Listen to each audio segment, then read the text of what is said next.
town meeting to order. Are there any nominations for position for town meeting moderator? I nominate Jonathan Ramsey. Are there any other nominations? Any other nominations? Any other nominations? Nominations are closed. All in favor of Jonathan Ramsey being town meeting moderator, please say aye. Aye. We don't even need to all oppose. And I am town meeting moderator. How exciting. Is there a is there a nomination for clerk of the town meeting? I nominate Susan King. Any other nominations? Any other nominations? Any other nominations? Nominations are now closed. All in favor of Sue King being clerk of the town meeting, please say aye. Aye. Motion passes. I'd like to read the warning and notice for Town of Watertown, Connecticut special town meeting dated December 6, 2021. The legal voters of Town of Watertown and those entitled to vote in town meetings are hereby warned and notified of the special town meeting to be held on Monday, December 6, 2021 at 6 p.m. at Watertown Town Hall, Town Council Chambers, 61 Echo Lake Road, Watertown, to consider the appropriation of $575,000 of the American Rescue Plan Act funds for the purpose of self-contained breathing apparatus for the Watertown Fire Department. A link to view the special town meeting will be posted on the Town of Watertown website by 4 p.m. on the date of the meeting. Anyone wishing to vote at the special town meeting must attend in person. Mask and social distancing will be observed. Anyone wishing to provide comments for the meeting may do so by emailing townCouncil@watertownct.org or by mail to Watertown Town Council, 61 Echo Lake Road, Watertown, Connecticut 06795, and must be received by 2 p.m. December 6, 2021. If you require a translator or accommodations for hearing impaired or other accommodations, contact the Town of Watertown at 860-945-5255.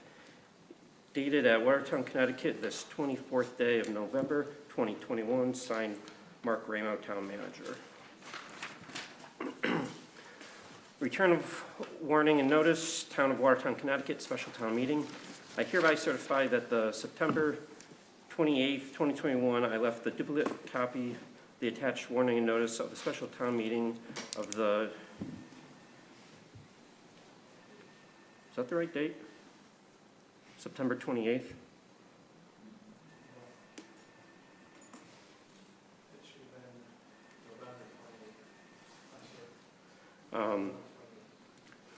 I further certify that November 24th, 2021, I caused a copy of said warning and notice to be published in the Republican American newspaper, which has a substantial circulation said town and placed upon Town of Watertown website under legal notices. I further certify that the November 24th, 2021, I caused to be set upon the signpost nearest the office of the town clerk and all other places with signposts designated by the town, a written copy of said warning and notice signed by me as town manager. I further certify that all the above acts were done at least 5 days before the holding of the special town meeting on December 6, 2021, dated at Watertown, Connecticut, this 24th day of November, 2021, signed Mark Ramo, Town Manager. Town Clerk certification as to warning and return of warning. I hereby certify that the attached warning and notice of the foregoing return of warning are duly recorded in the records of the Town of Watertown, Connecticut, and that Mark Ramo was Town Manager of the Town of Watertown on the date the warning and return of warning were signed. Dated at Watertown, Connecticut, this 24th day of November, 2021, Lisa Dalton, Town Clerk. That was fun. I didn't know, anyone from the fire department want to just give a brief summary of what's being requested, which you guys have done before, but we'll do it again for this record, for this meeting. Thank you. And make sure that microphone turns on.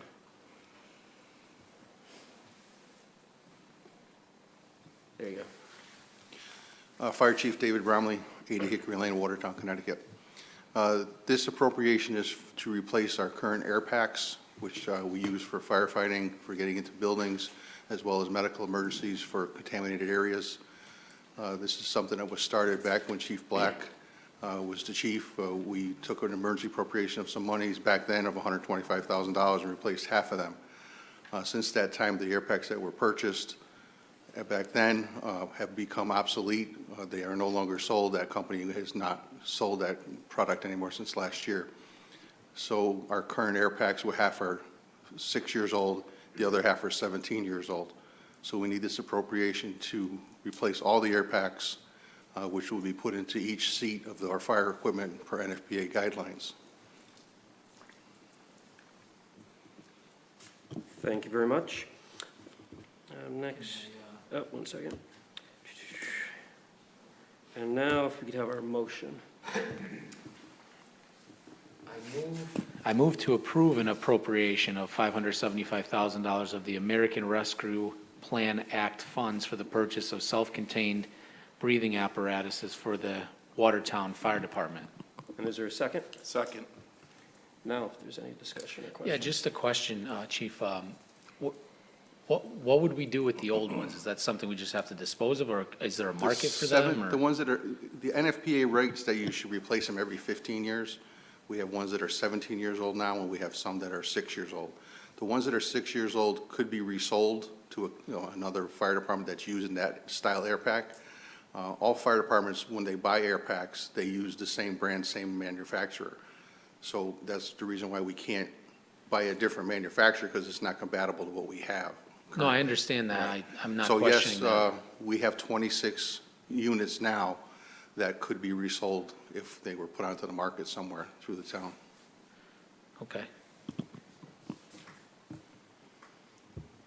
Any other questions from the public? Any comments or questions from town council? We did receive a couple emails that came in. Just give me 1 second to pull those out.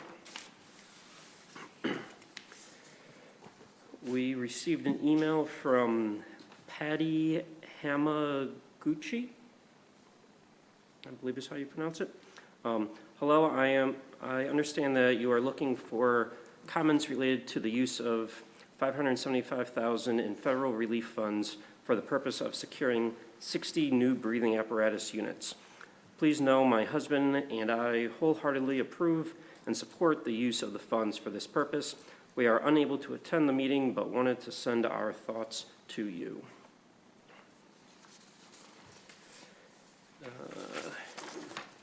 You also received an email from Marlene Warren. I am writing to express our support for the proposed purchase of the scuba for the fire department. Please protect our firefighters by approving the allocation, in this case, of $515,000 in federal funds. We have another one from Tina Whiteway. Hello, I am offering my comments when it comes to relief fund use. I read the article in the newspaper and it stated we could offer suggestions. As someone on Busmay Ave, there are families affected by the flooding of Turkey Brook. Town people come out, look, and do nothing. We have had our wall washed out and are all on fixed incomes down here. This would be the perfect opportunity to finally fix the issue for all of us taxpayers. I will send my photos in an additional email, Arthur and Tina Whiteway. And lastly, we have an email from Margaret Morley. This is in response to the proposed allocation of federal coronavirus funds. I don't understand how new equipment for the fire department has anything to do with the pandemic. This money should be used for schools and businesses that have suffered for the past 2 years. This is not a reasonable use for these funds. I disagree with using these funds for this purpose. Margaret Morley. To comment on that last one there, we do use the air packs in COVID situations to enter homes. So when someone has a severe COVID incident going on at their homes, we do gear up and use self-contained breathing apparatus to go into that residence. Yep, thank you. And just also for the record, the ARPA committee is made up of, I believe, 11 individuals, voting individuals. We looked at all the different ways that the funds could be used in a very broad nature, and this is one area where we were voting unanimously to move this to the town council for a vote, just because we knew how important it was for our firefighters to have these and stay safe while they're performing their duties. Thank you. Any other? Yep. Ask one question. So these funds could be used and they align with the program. We could use it for this purpose, is that right? Yes. Okay. Anything else? All in favor of the motion as presented, please say aye. Aye. All opposed? Abstentions? Motion passes. Motion to adjourn? Thank you. You're welcome. So moved. Recording stopped.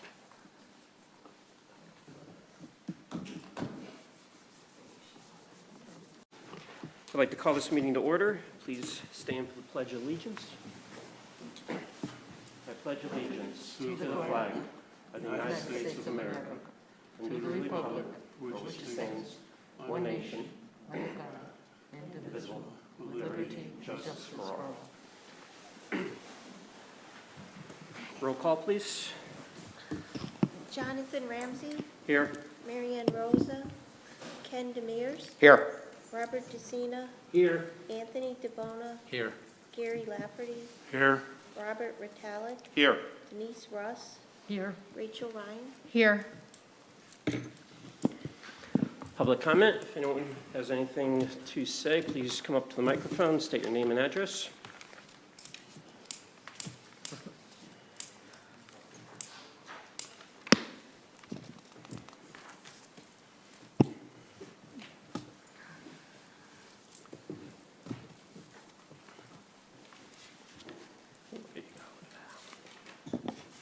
Al Mickle, 95 Woodbine Avenue. When I got the packet in the email, I had to weigh it. There was so much information in it. Therefore, I have a few comments for tonight, broad-ranging. I had to write them down to remember them all, but I'll try to go through them quickly. The first thing that wasn't in the package is, I think we talked about reading of the notice of the meetings. I don't think you have to read everything. So if you want to save some time, take advantage. Yep. Now, my first thing up is public participation, which is near and dear to my heart. Basically, when a citizen comes to this meeting and asks for help or a question, will you discuss the problem with them or answer their question, thus entering into a conversation? Isn't that more like public? Isn't this more than public comment? I wish you'd think about it and allow public participation.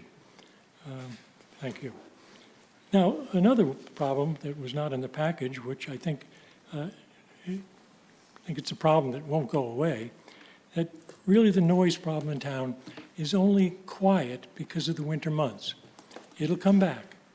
So I would implore the town council to charge the ordinance subcommittee with working on this problem. They have plenty of time to come up with a solution that could be equitable to everybody. Now, I read the hazardous mitigation report. Oh, that's a piece of work. That's a lot of work went into that one. Some observations, though. In it, item 8A, has the resolution. And then it talks about the selectmen. I'm sure you're going to replace that with the resolution you have in front of you tonight. You're not selectmen. There's also, I think, a math mistake in there, too. in section 1.8, it says the population of Watertown in 2025 will be 5,129. There has to be a math mistake in there. I think they're off by about 1,000. This is an interesting one. Sections 6.1, paragraph 3 states there are 9 snow plowing routes. I thought that was nice to know. And they are not distributed publicly, which I thought was kind of strange. I'm not sure why snow removing routes have to be secret. I wonder what FOI would say about that. I saw Crestbook rates. They're not increasing for next year, which I can assume that that's good news, and that they're confident that will make their planned budget for this year. They have a hard time making the budget, so if they're not raising the rates, I can only assume things are going well. I had a hard time understanding the surcharge on the rates, but I don't golf, so I'm not going to worry a lot about it. Oh, and roads. Adams, Jenna, Mallory, and Woodgate Circle. That was brought to the town council in 2006. And the paperwork in there wants Joe Pollock to sign it. I don't think he will, but thank you. Any other comments? Public comment is now closed. Motion for the minutes. I move to approve the regular meeting minutes of October 18th, 2021, and the regular meeting minutes of November, we'll do one at You a have to do them time. separately. October 18th, 2021. Is there a second? Second. Any comments or questions? All in favor, please say aye. Aye. I have Hold one that. question. How come we're just receiving the October minutes? I believe we did receive them one other time, but we didn't vote on them. Oh, okay. And anyone that wasn't on the council at that point could just Right. abstain from this vote. I want to state something, but it doesn't pertain to anything on the agenda. When would I be able to do that? It's a comment I want to make, like a point of order. I'll let you do that right after we vote on these minutes. Okay. Any other comments? All in favor, please say aye. Aye. All opposed, abstentions? Aye. I move to approve the regular meeting minutes of November 15th, 2021. Is there a Second. second? Any comments or corrections? All in favor, please say aye. Aye. Actually, wait a minute. As far as chairman's comments, we just had a special town meeting related to allocating $575,000 of the ARPA funds from the federal government to the fire department for breathing apparatus. We'll buy roughly 60 of them to replenish all their vehicles. Town manager's report? I'll do it after.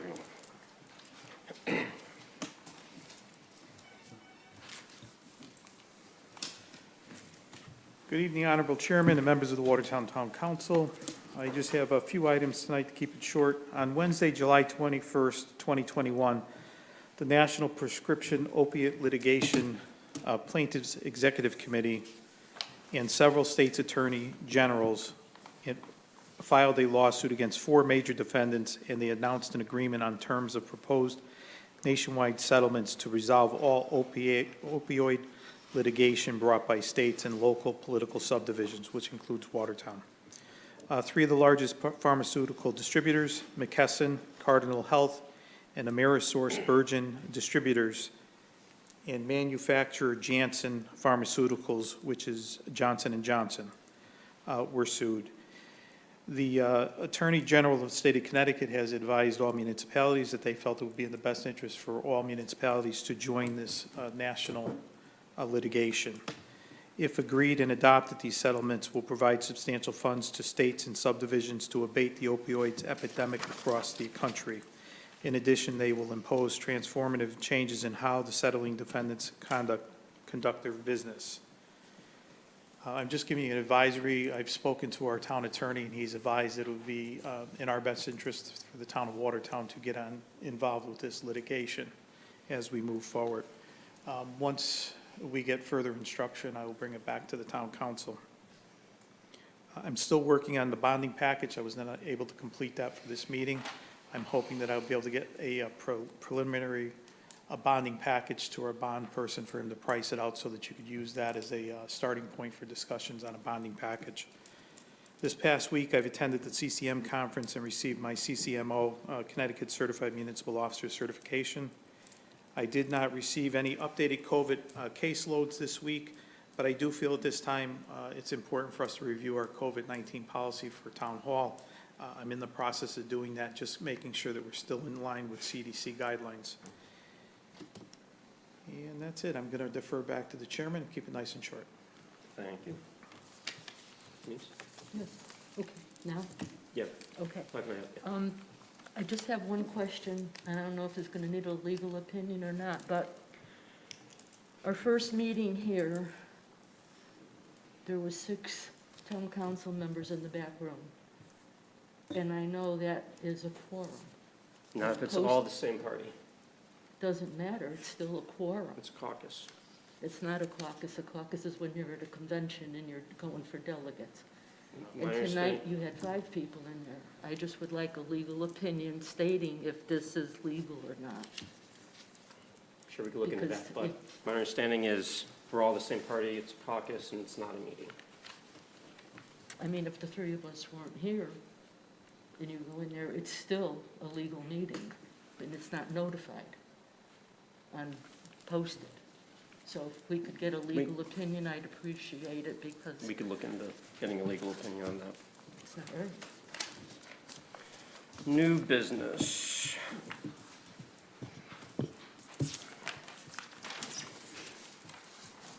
Make a motion, right? I move to approve the resolution adopting the Naugatuck Valley Council of Governments Hazard Mitigation Plan update for 2021 to 2026. Is there a second? Second. My understanding is there's a presentation? Yes. Good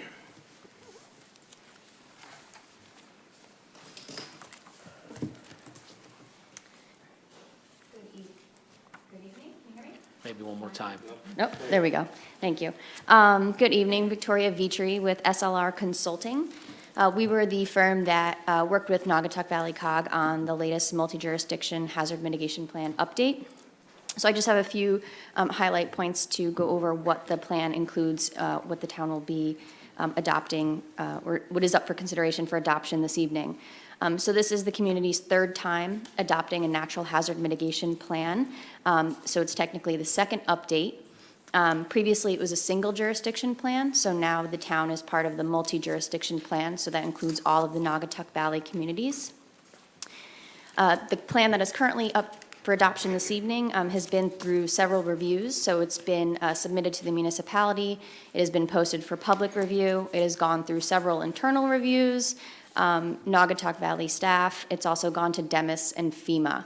So FEMA is the final review, and they have given their conditional approval, so upon adoption. So as of right now, FEMA has approved the plan, but it isn't finalized until it's adopted by each community. So the plan itself contains the large component of the multi-jurisdictional plan, which includes regional hazards, regional schedules, and regional actions and strategies. There's also several appendices, which includes background information, meeting notes, and an exposure analysis. There's also several fact sheets, which many communities like to kind of take a look at. It's a very kind of focused look at, say, natural hazards or mitigation strategies that have been successful in the region in the past. Then there's also a specific annex for the town of Watertown. So this is the community-specific information, including risks and hazards, as well as the natural hazard mitigation strategies and actions that were identified during the municipal meetings at the beginning of the planning stage. And then several appendices, including a Stapley table, which summarizes all of the prioritization for those actions and strategies. So a few points that we like to point out is that this plan is no sort of mandate. It's just a guidance for the next 5 years for each community and for Watertown to plan for hazards, depending on what your kind of top concerns and top risks are, right? So no mandates, planning guidance. We suggest all communities revisit this on an annual basis so you can evaluate how you're achieving those strategies and actions to make sure that the plan is active and working. And then one of the biggest things is that in order to be eligible for FEMA grant funding, the town has to have an active and adopted plan. So in order to apply for, say, hazard mitigation grant funds or BRIC funding, which is the latest FEMA program, each community has to have an active adopted plan. So again, not mandates, just a planning document, but very important for federal funding. So as the plan stands right now, like I said, it's adopted or accepted by FEMA upon adoption. So changes cannot be made to the plan as it stands, or else it triggers another review. So we do like to point that out. If changes were needed to be made, it would be another process. However, if there was an issue, we could address that later. But like I said, it's gone through several reviews and has been accepted by DEMIS and FEMA. And DEMIS has actually helped us push this forward to FEMA because a majority of the Naugatuck region has been expired. So we want to make sure we get those plans adopted and active for the communities looking to pursue federal funding. So those were the highlights that I have. If you have any questions on the plan, I'd be happy to answer them, or else it is before you this evening for adoption. Thank you. Is there any questions or comments? I have a couple questions. Did I hear you correctly, and did you say that we need to have a plan in order to get federal money? Yes, That is what you said, okay. for certain funding programs. I just want to be sure, not, so for example, public assistance, which comes after an emergency. You do not have to have it for that, but for hazard mitigation grant or BRIC funding, which is what a lot of communities pursue for mitigation strategies, yes, you do have to have an active adopted plan. Yes. What does BRIC funding stand for? Building resilient infrastructure and communities. Yes, building resilient infrastructure and communities. Yep. So that's replacing the hazard mitigation, the previous HMP funds, I believe. So it's a new program that they've just installed this past year. So the first round of funding, I believe, is open or may have just closed actually end of November, but. Okay, and you mentioned FEMA approved it, and then I think you said DEMIS or DEMIS? DEMIS, yep, DEMHS, that's the Department of Emergency and Management and Homeland Security. Oh. Yep, so it goes to Connecticut DEMIS, and then they review it, and then we address any comments that they have, and then they pass it along to FEMA. Okay, yeah, all right, that makes sense. Yep. And then one more question. At the bottom of the resolution, it says, whereas adoption of this plan will make Watertown eligible for funding to alleviate the impacts of future hazards. Is that funding coming from FEMA? Right, yep, Okay. Thank you. yeah. Any other comments? All in favor, please say aye. Aye. All opposed? Abstentions? Motion passes. Next. Thank you. Thank you. Do we have a small, that was Oh, yeah. presentation, right? So, Do we have a presentation related to the small cities? We do. Yep. Good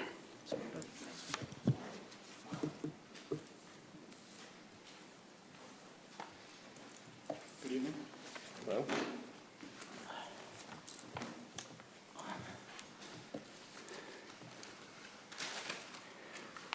Good evening. My name is Peter Testa from A&E Services Group. I was asked to come here and give a little discussion on potential 2022 small cities application that the town of Watertown would sponsor on behalf of the Watertown Housing Authority. I was contacted by Mr. Antonucci of the Property Works, inquiring about CDBG money, Community Development Block Grant funds that are available from the state of Connecticut Department of Housing to small cities, towns with populations of less than 50,000, and it's a once-a-year application. Last year, they handed out $9 million. Year before that was a little higher, it was 11.4, and I don't remember prior to that. But in any event, The municipality would be the applicant, and the subrecipient would be the Watertown Housing Authority. The work could be, or the funding, excuse me, would be used for renovations and repairs on their properties. By nature of the residents that live at the Housing Authority, they all fall within the income requirements that the small cities money needs to be utilized for. There's three national objectives, excuse me. One is to benefit low and moderate income individuals, which we're doing through that. The second is to address an urgent need, and the third is to eliminate slum and blight, whether spot or section-wide. This would be under benefiting low and mod. Like I say, the limited clientele are presumed eligible, elderly being, below the income limits based on their family size. So typically this DOH announces a workshop towards the end of the year. Workshop is generally held at the Lyceum, but the last couple of years, obviously with COVID, it's been remote. It's a 4 or 5 hour presentation on the do's and don'ts and what you're supposed to do and so on and so forth. Someone from the town would need to attend that meeting just to sign up on the list. And then once they announce the date of the application, we send in a notice of intent to apply. And then with that, the ball goes rolling towards completion and submission of the application. Generally, they give you 90 days or so. Like I say, if the workshop is in late January, April, May, sometimes the applications are due. But so that's the process of getting the funding. And as I was saying earlier, the share of responsibility between the housing authority and the town is probably 25% each as far as gathering information to provide to whoever you hire to do the application, and then to put it all together and submit it up to DOH on time and in the format they require. Last year, as I said, they allocated $9 million, $1.5 million to 6 different communities for public housing modernization. And one of the criteria was that the property had to be on the state-sponsored housing portfolio, which the Watertown Housing Authority is. So that's good news if that continues to be the vein of funding. As I say, the town's role between the CDBG workshop, there's a training that I know I spoke with your office about. Again, it's a remote training for a certified grant administrator and ERR. The town will be responsible, obviously, for financial upkeep and maintenance, drawdowns. Everything would come through the town of Watertown. The funding comes from DOH, if approved, obviously. It comes from DOH down to the town of Watertown through the ACH account, and then it's requisitioned out based on progress and invoicing that your consultant would generate for you. As I say, the Housing Authority, they have a large role in the preparation of the application. And again, I've already spoken with Mr. Antonucci about some of the responsibilities. 3 things. A phase 1 environmental is just to do a study of what the grounds have been used for over the past century. I imagine it's farmland. Phase 1, a CNA, which is a certified needs assessment, which is something that CHFA requires, the Connecticut Housing Finance Authority, that requires. It's a synopsis of what the condition of your building is over the next 20 years. And you try to highlight the things that are most needy and are due. And then obviously plans and specifications. It's their responsibility to hire the architect or engineer to come to the table to the town as their skin in the game for plans and specs regardless of funding. So as I say, they have not announced the workshop as of yet.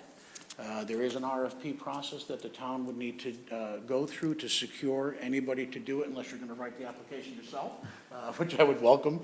So I could assist you in getting that out, and you can contact DOH as far as names of consultants that are out there in the state to solicit to. Obviously, you got to maintain all of your procurement requirements, save everything, because if you are funded 4 or 5 years from now, you may get monitored by DOH and they'll want to see everything from day one. So, so that's it in a nutshell. I don't know if anybody has any questions. I'd be more than happy to answer. Or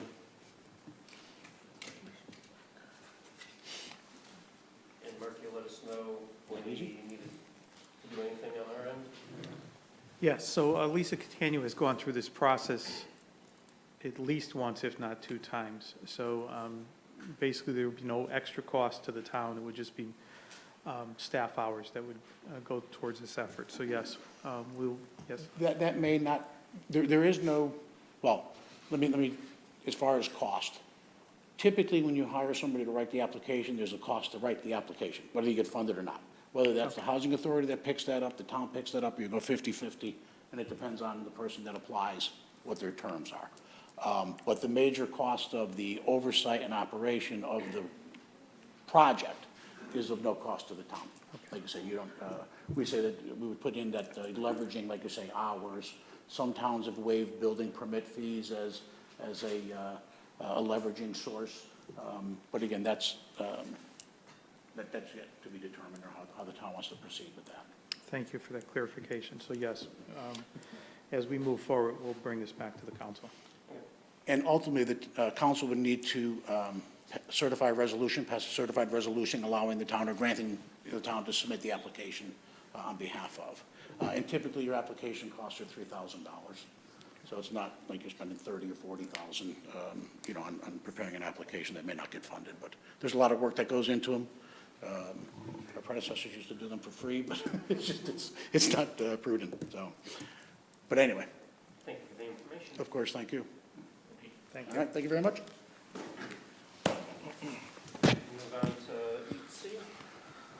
I move to appoint Garrett Casey, O'Neill Funeral Home, 742 Main Street, Oakville, and Diane Stengel, Hickox Funeral Home, 195 Main Street, Watertown, to a 4-year term of office to begin January 4th, 2022, and expire January 2nd, 2026, as sub-registrars to issue removal, transit, and burial permits, along with cremation permits for a death that occurs in Watertown when the town clerk's office is closed. Is there a second? Second. Any questions or comments? All in favor, please say aye. Aye. All opposed? Abstentions? Motion passes. I move to approve the resolution accepting Loop Road and Summit Ridge into the Watertown road system. Is there a second? Second? Any questions or comments? Can we have a little explanation about why we're doing this and what it might mean for our budget and plowing and upkeep and that sort of thing? My understanding is it was part of a development that's now complete or substantially complete. So now, instead of the developer having ownership and responsibility for the roads, we're doing a resolution, so now it's part of a town road and for us to maintain. What do you mean complete? Like houses are built and like the road paved, like that Yes, sort of yep. thing? I think there's still a couple lots that might not have been built yet, but like I said, it's substantially complete. Any other comments? Yep. The town has been plowing those roads though, right? All winter? Or the private owner? I do not know offhand. I think the town's been, but I'm not 100%, Town might. I'm pretty The sure. town has, okay. Anything else? All in favor, please say aye. Aye. All opposed? Abstentions? Motion passes. I move to approve the Crestbrook Park Golf Course rates and fees to remain the same as the 2021 rates for the 2022 season. Is there a second? Second. Lisa, do you have anything to add, or actually, Bill Dunson?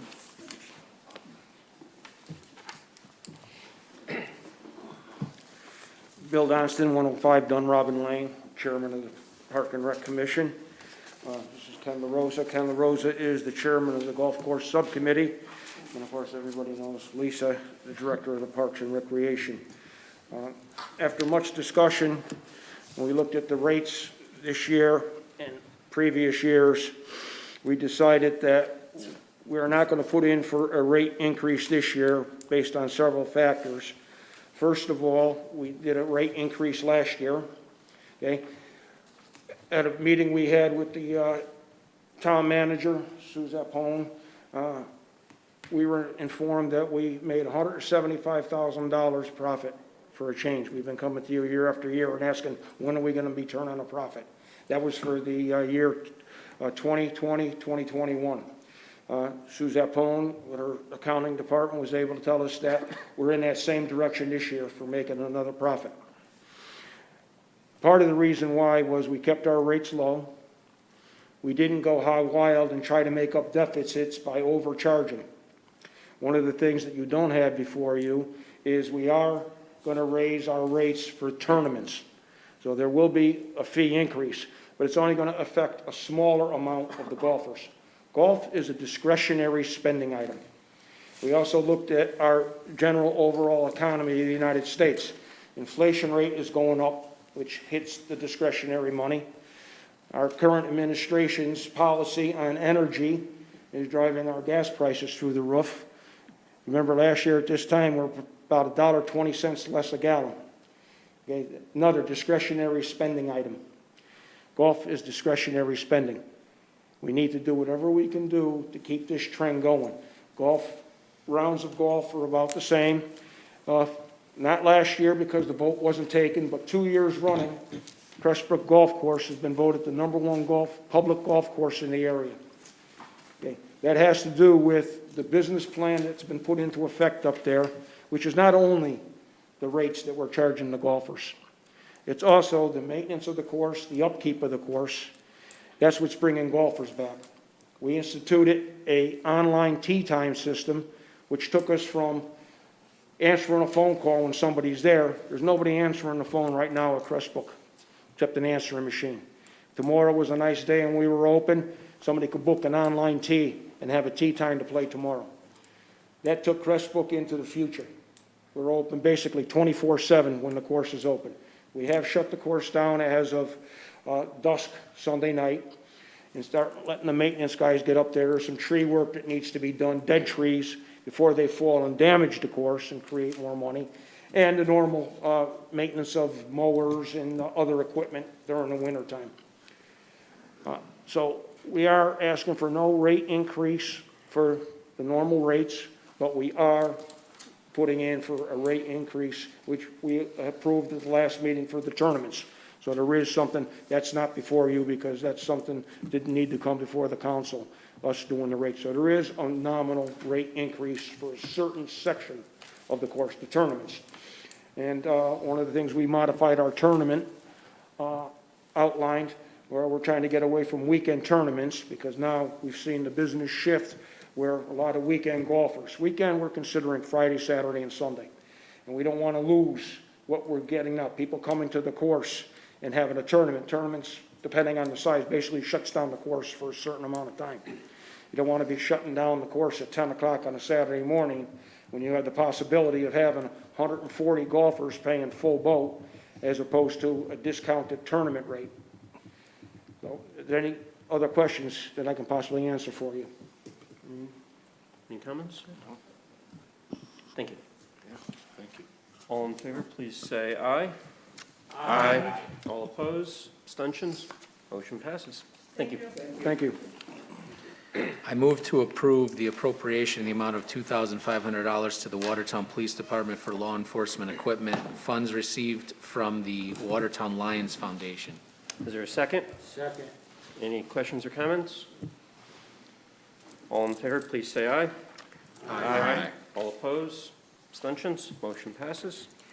I move to approve an appropriation from the general fund in the amount of $5,937 to the police overtime account, funds received through a click it or ticket grant. Is there a second? Second. Any comments? All in favor, please say aye. Aye. All opposed? Abstentions? Motion passes. I move to approve the appropriation from the general fund in the amount of $16,571.70 to the fire department for the replacement of damaged equipment and gear as a result of a fire. Is there a second? Second? And just for the record, this is being reimbursed through the insurance company from a fire that was in town. Any comments, questions? All in favor, please say aye. Aye. All opposed? Abstentions? Motion passes.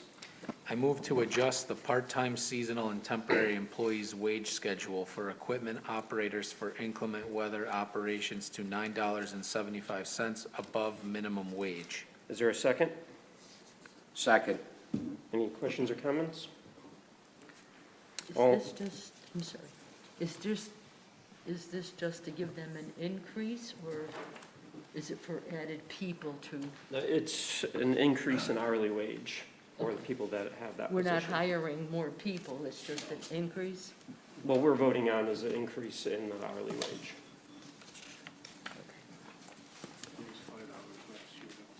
Yeah, I just want Any other comments? I'm all set. Thank you. All in favor, please say aye. Aye. All opposed? Abstentions? Motion passes.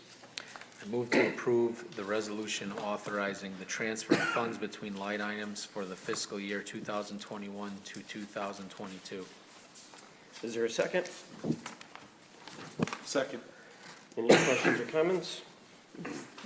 Yep. I'm sorry. Is this regarding the construction equipment? This one?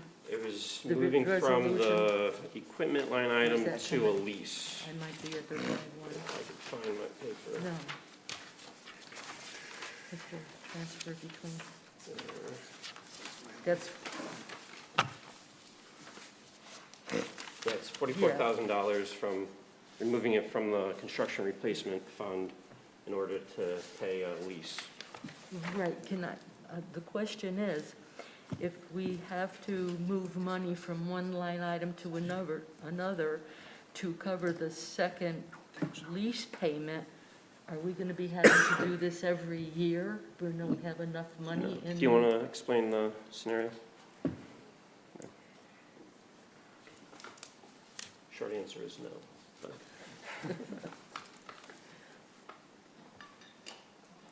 Okay, yes, the answer is no on that. The purpose for this year is during the budgeting process, as you all know, we suddenly were without a Department of Public Works director. And there was a lease payment second year that was an oversight on the budget. So to cover the costs, we're gonna take it from what was passed in the budget for the vehicle replacement fund. So That's not moving from the transfer, second. no, it won't have to be done every year. Okay, thank you. You're welcome. Anything else? All in favor, please say aye. Aye. All opposed? Abstentions? Motion passes. I move to approve proposed bargaining unit agreement between the town. Sorry. We're going to have a recess to have a non-meeting, and then we will come back to finish the motions.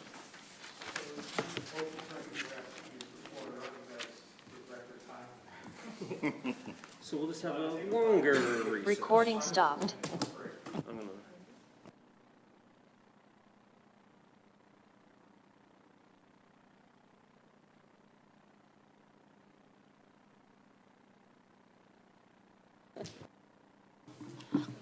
I move to approve the proposed bargaining unit agreement between the town and the UPSEIU White Collar Union for July 1st, 2020 through June 30th, 2024. Is there a second? Second. Any further discussion? All in favor, please say aye. Aye. All opposed? Aye. Abstentions? Motion passes.